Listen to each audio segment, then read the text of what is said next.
สวัสดีครับผมสวัสดีครับสวัสดีครับพ่อแม่พี่น้อง FC ไทยลาวเมื่อสุขุสุคนเนาะนี่ก็คือตึกธนาคารทหารไทยแล้วก็บริษัท BTS ทุกคนเนาะอยู่ใกล้ๆสวนจตุจักรแล้วก็อยู่ใกล้กับตึกสตงเนาะตรวจเงินแผ่นดินทุกคนเนาะซึ่งตึกนี้ทุกคนแผ่นดินไหวยังอยู่ได้สบายๆเลยอยู่ได้สบายๆเป็นตึกที่สูงและก็สวยงามที่ตั้งอยู่ในใกล้ๆสวนจตุจักรทุกคนเนาะตอนนั้นก็ไปตึกกันทุกคนนั่นก็ไปตึกกัน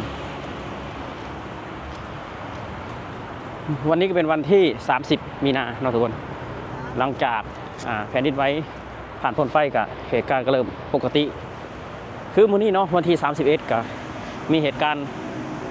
กลาหลเล็กน้อยเนาะกลาหลน้อยเวลา 11 โมง25 นาทีอยู่ในกรุงเทพมหานครทุกคนเนาะบาต้นก็ช่วงเกิดเหตุแผ่นดินไหวบาต้นก็อยู่บ้านนะทุกคนบาต้นอยู่บ้านเนาะบาต้นบ่ได้ว่าบาต้นบ่ได้อยู่กรุงเทพบาต้นก็เพิ่งเดินทางเข้ามาจากสปป.ลาววันที่29เนาะวัน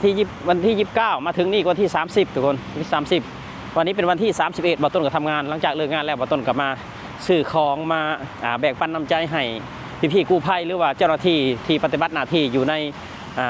เหตุการณ์ตึกสตงถล่มเนาะทุกคนเนาะบาต้นก็ได้ซื้อน้ำซื้อไก่แล้วก็ซื้อไข่เนาะทุกคนมาแบ่งปันน้ำใจให้พี่ทุกคนเนาะนี่คืออยู่สวนจตุจักรเนาะหลายๆคนเนาะทุกคนก็มีคอมเมนต์หลายๆคนเนาะสำหรับคนที่แบบว่าสิว่าอย่างไรล่ะทุกคนสมองเงือกเนาะง่าวเนาะโง่แล้วง่ายซะสมองโง่เหรอล่ะก็คอมเมนต์ว่าอยู่ประเทศไทยนี่แบบบ่ปลอดภัยกลับมาบ้านเฮาซาลูกเอ้ยอยู่ประเทศไทยมีแต่ความบ่ปลอดภัยบางคนก็ปั้นคอมเมนต์เนาะปั้นคอมเมนต์เพื่อสร้างความแตกแยกเพื่อสร้างความหวาดระแวงเนาะทุกคนเพื่อสร้างความหวาดระแวงแต่ว่าคอมเมนต์เหล่านั้นก็บ่เห็นมีภัยได้ล่ะทุกคนบ่ได้มีคนลาวคนใดแล้วที่แบบว่าที่อยากกลับไปบ้านเจ้าของว่าอยู่ในประเทศไทยบ่สบายเนาะมาต้นอยากเซิร์นเลยเซิร์นเนาะเซิร์นเลยใครอยากกลับก็กลับถ้าใครคิดว่าอยู่ในประเทศไทยบ่สบายเหตุบ่คาดฝันเหตุบ่คาดคิดเนาะอยู่ประเทศใดก็เกิดขึ้นได้ทุกคนแม้กระทั่งประเทศเมียนมาประเทศลาวก็เกิดขึ้นได้ประเทศไทยก็เกิดขึ้นได้แต่สิ่งที่ประเทศอ้อมข้างบ่มีคือประเทศไทยนั่นคือความสามัคคีเนาะนั่นคือความเอาใจใส่ดูแลของภาคส่วนที่เกี่ยวข้องบ่ว่ามูลนิธิปอเต็กตึงแพทย์อาสาหรือว่า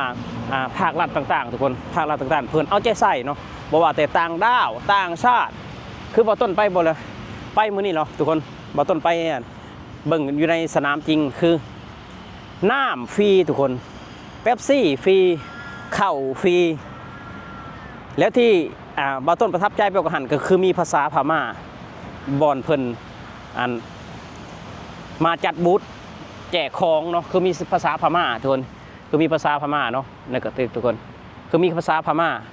ซึ่งเพิ่นบ่ได้จำแนกว่าต่างชาติต่างดาวต่างหยังทุกคนเนาะเพิ่นบ่ได้จำแนก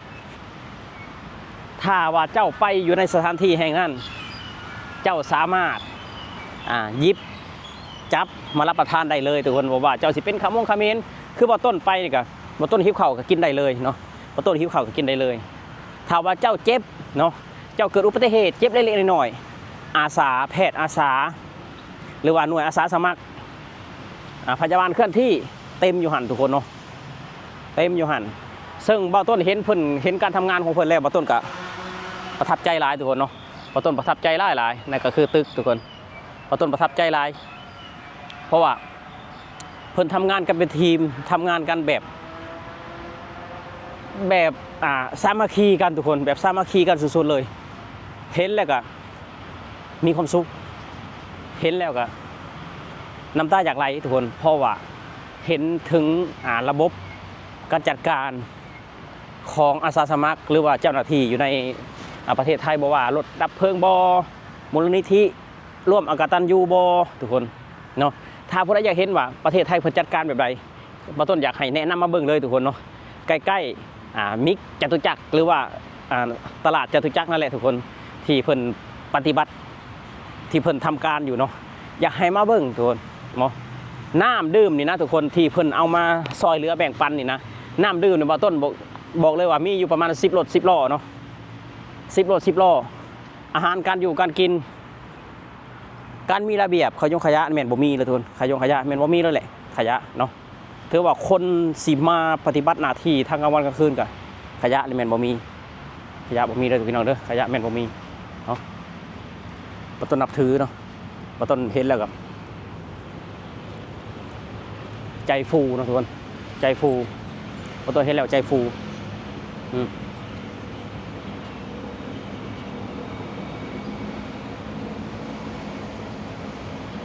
นี่เลยทุกคน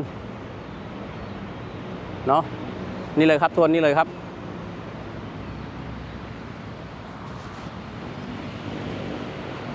เดี๋ยวพี่น้องมาต้นใส่เบิกเนาะ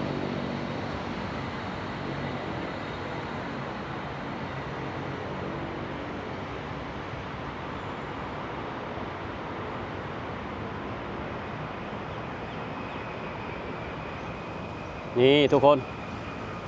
เนาะนี่ครับนี่ครับ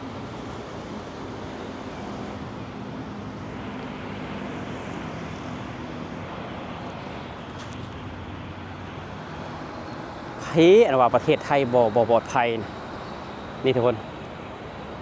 แต่ขนาดนี่นะลงสะพานซื่อๆนี่นะทุกคนเพิ่นยังเขียนป้ายบอกนี่นะทุกคนนะฮะเพิ่นจะเขียนป้ายบอกนะลงสะพานนี่ซื่อๆนะทุกคนสะพานนี่สำหรับบ่ต้นนี่บ่ได้สั้นปานใดนะทุกคนแต่เพิ่นเขียนบอกนี่เบิ่งนี่เพิ่นบอกนี่อันนี้คือความเอาใส่ความใจใส่เลยความใจของภาคส่วนที่เกี่ยวข้องอยู่ในประเทศไทยทุกคนสังเกตเห็นโลดแบบว่าประเทศไทยเพิ่นเอาใจใส่ทุกสิ่งทุกอย่างอันนี้พี่น้องเอ้ยเอาใจใส่ทุกสิ่งทุกอย่างอันนี้เนาะ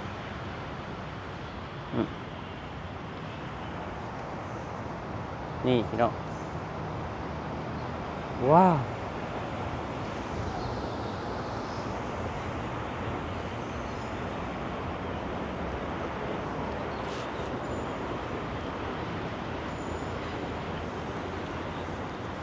สำหรับคนใดเนาะที่แบบว่ารู้สึกว่าอยู่ประเทศไทยบ่ปลอดภัยแล้วบ่ต้นก็ขอเรียนเชิญเนาะกับประเทศบ่ต้นนี่คือว่าอยู่ประเทศไทยนี่ก็อันนี้คือบ่ได้อวยเด้อทุกคนคือบ่ต้นบ่ได้อวยเด้อคือเอาความจริงมาเว้าเลยเอาความจริงมาเว้ากันเพราะว่าช่วงโควิดเนาะคนอื่นกลับหมดทุกคนอื่นกลับหมดบ่ต้นบ่กลับบ่ต้นเชื่อเลยว่าโรงพยาบาลฝั่งไทยหรือว่าเจ้าหน้าที่ที่เกี่ยวข้องเพิ่นบ่ปล่อยให้เฮาตายง่ายๆดอกบ่ต้นเชื่อจังซั่น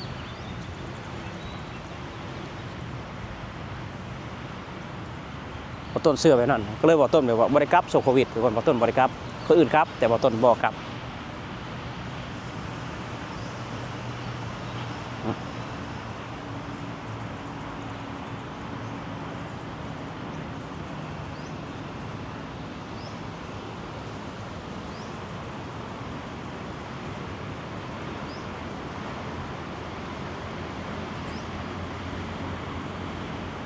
บางคนบอกว่าเป็นจังได๋ล่ะมีตึกสูงเวลาเกิดแผ่นดินไหวเลยได้รับผลกระทบแบบนี้อันนี้ก็คือคำเว้าของคนปัญญาอ่อนอีกทุกคนคือคำเว้าของคนปัญญาอ่อนอีกประเทศที่เจริญ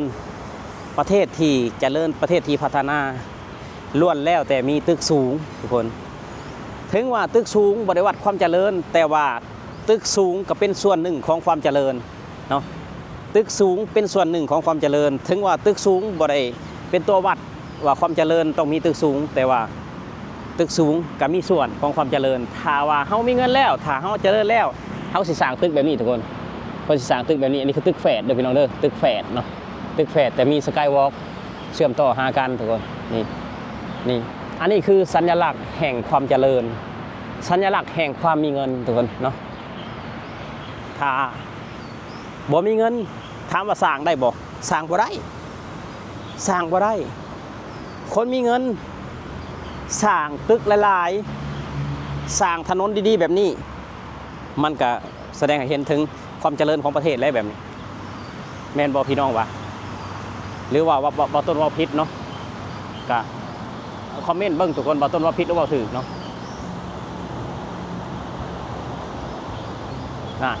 เห็นบ่มีตึกแรกมีรถไฟพร้อมเห็นบ่ทุกคนมีตึกแรกมีรถไฟพร้อม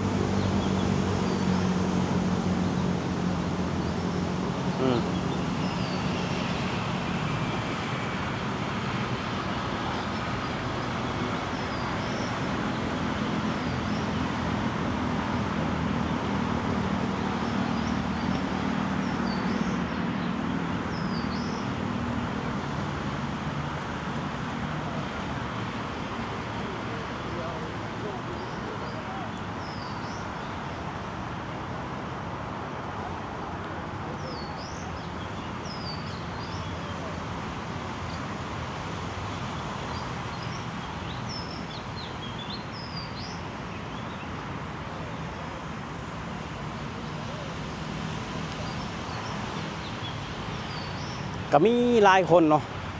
สำหรับแรงงานลาวครับมีความแตกตื่นญาติแผ่นดินไหวพ่อแม่ก็โทรหาลูกเป็นห่วงเป็นใยก็เป็นเรื่องธรรมดาเนาะแต่ว่าสำหรับบ่ต้นเลยย่านก็อย่าย่านเกินเหตุเนาะอย่าย่านเกินเหตุอยู่ไสก็ปลอดภัยเหมือนหั่นล่ะอยู่ไสก็ดีหมดทุกคนเนาะ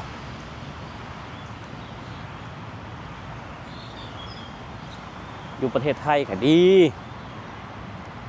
เอาทุกคนสำหรับคลิปนี้เนาะทุกคนบ่ต้นก็เสียมาลาพาจากพี่จากน้องไปแล้วขอบบุญขอบคุณ FC ทุกๆคนที่เข้ามาให้กำลังใจบ่ต้นเนาะทุกคนมื้ออื่นบ่ต้นน่าจะมาอีกนะวันที่1 เมษายนบ่ต้นน่าจะมาอีกเนาะเพราะว่าบ่ต้นสิพาเพื่อนบ่ต้นมาบ่าวโบโซล่าเสียงแคนลาวนั่นเองทุกคนเนาะสำหรับคลิปนี้บ่ต้นขอกล่าวคำว่าสวัสดีครับผม